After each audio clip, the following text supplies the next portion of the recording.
Hello everyone, welcome to my YouTube channel. आज मैं आपको NCERT maths class 7th exercise 3.3 से इसका क्वेश्चन 4 कराऊंगी। देखो बच्चे, क्वेश्चन 4 है the performance of a student in first term and second term is given. ठीक है, आपको एक बच्चे की, स्टूडेंट की, आपको फर्स्ट टर्म और सेकंड टर्म की यहाँ पर सब्जेक्ट्स में कितने कितने मार्क्स आए हैं वो दिया गया है। ठीक है, परफॉर्मेंस बताई गई है। Draw a double bar graph, आपको डबल बार ग्राफ ड्रॉ करना है। Choosing appropriate scale and answer the following question. Answer the following question बच्चों हमें पीछे नेक्स्ट वाले पेज पर, ठीक है, हमें क्वेश्चंस दिए हुए हैं, उनके आंसर हमें देने हैं, but we have to make a bar graph first. ठीक है, तो डबल बार ग्राफ बनाना है क्योंकि हमें यहाँ पर डबल डाटा दिया हुआ है। अब आप दोनों बार ग्राफ के अंदर अपने हाईएस्ट और लोएस्ट मार्क्स देख लो। सबसे पहले लोएस्ट देखो, चलो फर्स्ट टर्म में देख लेते हैं। फर्स्ट टर्म में लोएस्ट जो आपको मार्क्स है ना बच्चे, वो दिए 67। ठीक है, और हाईएस्ट जो दिया है वो दिया है आपको 88। ठीक है, और नेक्स्ट वाले में देखिए, यहाँ पर आपको जो लोएस्ट दिया है वो है 65 एंड हाईएस्ट है 95। तो मतलब जो हमारे नंबर है वो 100 के अंदर अंदर, ये 100 में से ही है। ठीक है, सो हम यहाँ पर जो मार्क्स का लेंगे ना डाटा, वो स्केल जो हमने चूज करना है बेटा, वो हम 0, 10, 20, 30, मतलब जो 10 का टेबल होता है। ठीक है, 10 का स्केल ले लेते हैं हम। ठीक है, ऑन दी वाई एक्सिस। सो यहाँ पर अपना ड्रॉ कर रहे हैं बेटा अपना बार ग्राफ। ठीक है, तो देखो कैसे हमें स्केल चाहिए सबसे पहले तो उसके लिए। सो यहाँ पर है स्केल और लाइन लगा लो पहले एक्स वाली। ठीक है, सो यहाँ पर हमने ये ड्रॉ कर ली एक्स वाली लाइन। ठीक है, अब हम यहाँ पर ड्रॉ कर रहे हैं अपनी वाई वाली लाइन। ठीक है, ये हो गई हमारी वाई एक्सेस। ठीक है, अब स्केल कैसे लेने के लिए बोला है, ये यहाँ पे हम ले लेते हैं 0।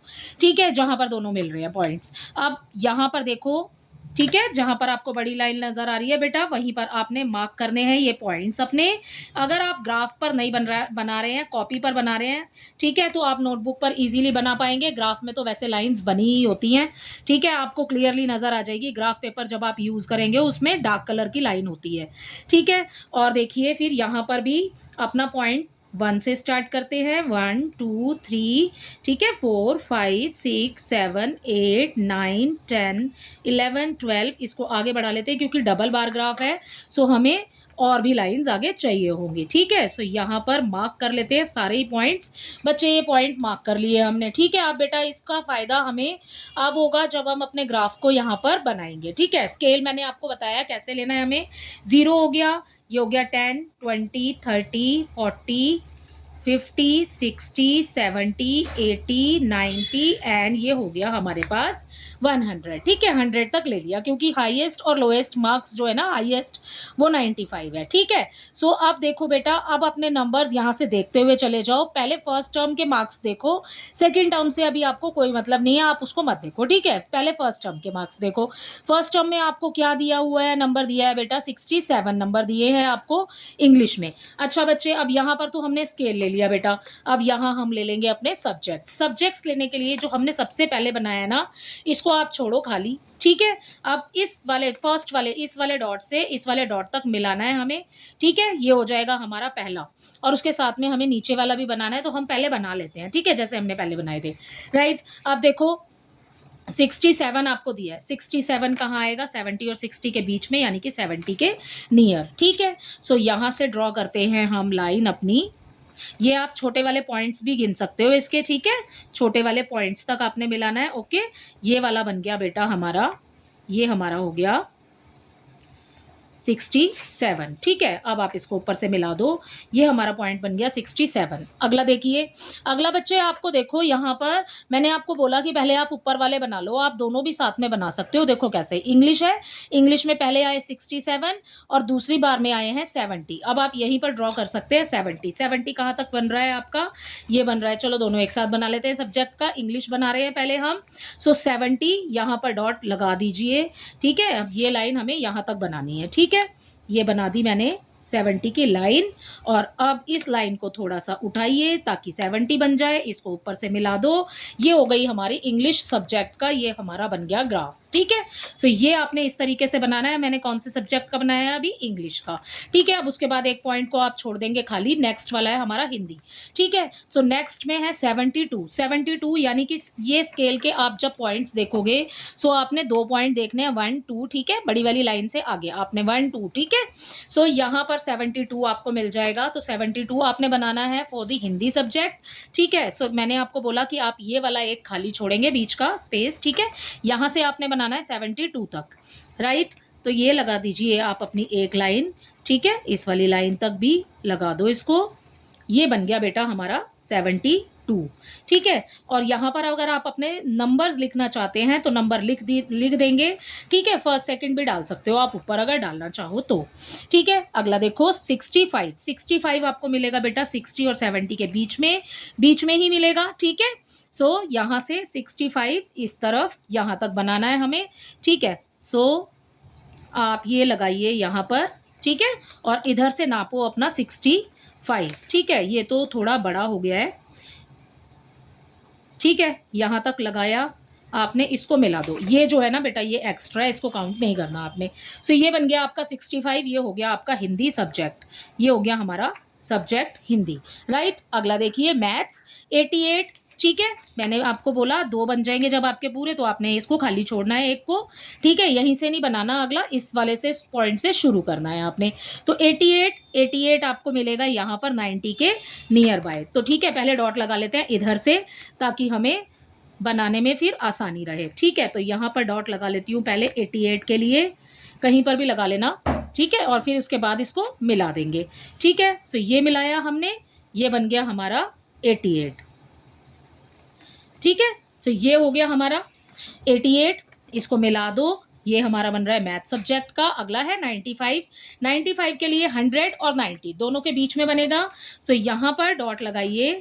ठीक है, यहाँ पर। ठीक है, हमें इतना बनाना है, राइट। सो अब इस वाली लाइन को इस डॉट तक मिला दो। ये हो गया आपका 95। इस लाइन को बढ़ाइए और दोनों को मैच कर दो। ठीक है, सो ये हो गया हमारा सब्जेक्ट मैथ्स, राइट। अगला देखिए साइंस है बेटा। साइंस में आपने 81 मार्क है। ठीक है, तो 81 80 से थोड़ा सा ही ऊपर होगा। डॉट लगा लेते हैं पहले ताकि हमें लाइन लगाने में आसानी हो, हमारा गलत ना हो जाए। ठीक है, सो 80 से थोड़ा सा ऊपर तक डॉट लगा लेती हूँ। ठीक है, यहाँ लगा लेती हूँ और उसके बाद उसको मैच कर दो बेटा। सो ये आपका बनेगा पॉइंट 81। ठीक है, सो मार्क्स 81 के लिए बना रहे हैं। सो ये लाइन लगा दो आप यहाँ तक, और ये नहीं लगानी है आपने। ठीक है, सो ये हो गया आपका, मैच करो ऊपर से 81 हो गया। 85 के लिए लगाना है आपने। ठीक है सर, चलो ये जो एक्स्ट्रा लगी है ये इसी में काउंट हो जाएगी। अब देखो 85 के लिए 90 और 85। ठीक है, यहाँ तक ही बना लेते हैं, चलिए पूरा बन जाएगा फिर हमारा ये 85 तक। ठीक है, सो अपनी लाइन बनाइए और उसको मैच कर दो। ये हो गया हमारा फॉर दी साइंस सब्जेक्ट। तो यहाँ पर लिख लो आप अपना साइंस। ठीक है, ये बन गया। अगला देखिए 73 एंड 75। 73 70 से बच्चे आपको थोड़ा सा ऊपर मिलेगा। ठीक है, सो 70 यहाँ है, सो यहाँ पर डॉट लगा लो पहले ही। ये हो गया हमारा 73 बनाना है हमने, यहाँ पर डॉट लगा लो और अब इसको मैच कर दो इस लाइन के साथ में। ठीक है, और इस लाइन के साथ में भी यहाँ से भी एक लाइन लगाइए। ठीक है, ये हो गया हमारा 73। अब 75 उससे थोड़ा सा ही ऊपर बनेगा, जितनी बड़ी ये लाइन बनी है उतना ही बन जाएगा बच्चे। बस ऐसे ही बनाना है आपने अपना बार ग्राफ। ये बन गया हमारा फॉर दी SST। ठीक है, सोशल साइंस के लिए बन गया, सोशल साइंस सब्जेक्ट के लिए ये बन गया हमारा बेटा बार ग्राफ पूरा। आपने डबल बार ग्राफ बनाना है, इसी तरीके से बनाना है। जैसे जैसे सब्जेक्ट दिए हैं आपको ऐसे ऐसे आप करके इसको बनाते चले जाओ। ठीक है, अब आपसे आगे बोला है answer the following question. So I hope ये ग्राफ तो आपको समझ आ गया होगा। ठीक है, अब नेक्स्ट पेज पर चलते हैं इसके क्वेश्चन के आंसर देने के लिए। ठीक है, देखो अगले पेज पर आ गए हैं बच्चे। नेक्स्ट पेज पर आपको फर्स्ट वाला जो ए पार्ट में क्वेश्चन दिया है, in which subject has the child improve his performance the most. कौन से वाले सब्जेक्ट में बच्चे ने अपनी परफॉर्मेंस को सबसे ज़्यादा ठीक है, इम्प्रूव किया है। तो पहले सबसे कम मार्क किस में थे और सबसे ज़्यादा किस में हो गए। ठीक है, सो कैसे करेंगे, पहले आप या तो इस ग्राफ को इधर से देखिए बच्चे। ठीक है, नेक्स्ट पेज पर, मतलब जो लास्ट पेज अभी हमने देखा था। ठीक है, आप देखो पहले कितने थे 67, फिर 70 हो गए, 72 है, 65, यानी कि यहाँ पर हिंदी में मार्क हमारे कम हुए हैं। ठीक है, इम्प्रूव नहीं हुए। 88 थे, 95 हो गए। आप सारे मार्क्स का ना डिफरेंस निकाल लो पहले। तो हम यहाँ पर अपना फर्स्ट पार्ट सॉल्व करने के लिए डिफरेंस निकाल लेते हैं सारा। ठीक है, सो हम डिफरेंस निकालेंगे ऑफ द मार्क्स। ठीक है, difference of the marks, difference of the marks of first and, ठीक है, first and second term. Difference देखिए, इंग्लिश में आपको दिए बच्चे, इंग्लिश। ठीक है, इंग्लिश लिखो। इंग्लिश इज इक्वल टू, पहले थे 67, अब है 70। तो 70 में से 67 को जब आप माइनस करोगे सो आपको मिल जाएगा यहाँ पर 3 मार्क्स का डिफरेंस है कि, ठीक है, किस में है आपका, इंग्लिश में। ठीक है, अगला देखिए हिंदी। हिंदी में पहले कितने थे, पहले थे हमारे 72 और बाद में है 65। ठीक है बच्चों, देखो यहाँ पर ना इस चीज़ का आप बहुत ध्यान रखना कि जो मार्क्स बच्चे आप यहाँ पर सेकंड टर्म के मार्क्स जो है आपने आगे लिखे हैं पहले। ठीक है, तो आप सेकंड टर्म के ही मार्क्स आगे लिखोगे। ठीक है, अब देखो सेकंड टर्म में कितने हैं, 65, राइट। डिफरेंस निकाल रहे हैं हम, पहले कितने थे 72। ठीक है, अब माइनस करेंगे, जब बच्चे बड़े नंबर में से छोटे नंबर को हम माइनस करते हैं तो हमारे पास में आंसर जो है वो माइनस में आएगा। 75 में से 72 में से 65 को माइनस करेंगे तो 7 आ गया, लेकिन बड़ा नंबर जो है वो माइनस में है, सो यहाँ पर माइनस, यानी कि आपकी जो परफॉर्मेंस है ना इस बच्चे की वो कम होती चली गई है। ठीक है, हिंदी में उसने कम मार्क गेन किए हैं। ठीक है, पहले ज़्यादा थे और बाद में कम हो गए, तो इसलिए माइनस में गई है उसकी परफॉर्मेंस। ठीक है, अगला देखो, हिंदी के बाद है आपका मैथ्स। मैथ्स में कितने नंबर थे बेटा, 95 बाद में आए हैं और पहले थे 88। माइनस करेंगे इसमें से 88 को, सो यहाँ पर हमें मिल जाएगा 7। ठीक है, अगला देखिए साइंस। ठीक है, साइंस का है। साइंस में देखो क्या करेंगे, 85 है नीचे में और ऊपर है 81, सो हमें मार्क्स प्लस में मिलेंगे। यहाँ पर 4 नंबर की उसने प्रोग्रेस की है। ठीक है बच्चे ने। उसके बाद अगला देखो 75 माइनस, एसएस में 75 माइनस 73। ठीक है, अब 75 में से इसको माइनस करेंगे तो 2 मिल गए। अब हमने सारे मार्क्स का ना यहाँ पर निकाल लिया है डिफरेंस। अब हम अपने आंसर्स बिल्कुल इजीली दे पाएंगे। जो नेक्स्ट पेज पर है देखो, इसका फर्स्ट पार्ट देखिए। इसके फर्स्ट पार्ट में आपको बोला है, in which subject has the child improve his performance the most. कौन से सब्जेक्ट में परफॉर्मेंस इम्प्रूव हुई है। देखो इसमें 3 नंबर बड़े हैं, इसमें माइनस हो गया है, इसमें 7, इसमें 4, इसमें 2। तो आपको क्लियरली नजर आ रहा है कि 7 नंबर बड़े हैं कौन से सब्जेक्ट में, मैथ्स में। सो इसके फर्स्ट पार्ट का आंसर हो जाएगा बच्चे यहाँ पर मैथ्स। तो यहाँ पर आप अपना आंसर लिखोगे, इन मैथ्स द परफॉर्मेंस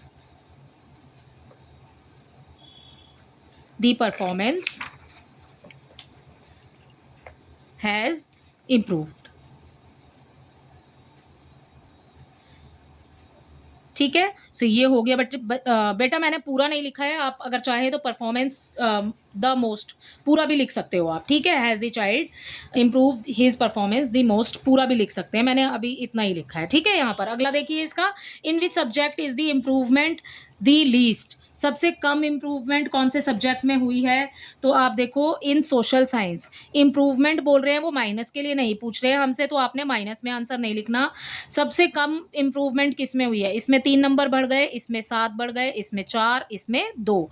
तो सबसे कम इम्प्रूवमेंट हमारी हुई है इस बच्चे की एसएस सोशल साइंस में। ठीक है, सो हम यहाँ पर लिखेंगे इन सोशल साइंस। ठीक है, आप क्वेश्चन में से आगे भी लिख सकते हो इसको। ठीक है, अगला देखिए, has the performance gone down in any subject. अब आपसे पूछा है कि क्या किसी सब्जेक्ट में परफॉर्मेंस डाउन भी गई है। So yes we can see, यहाँ पर हम माइनस में देख सकते हैं, इन हिंदी।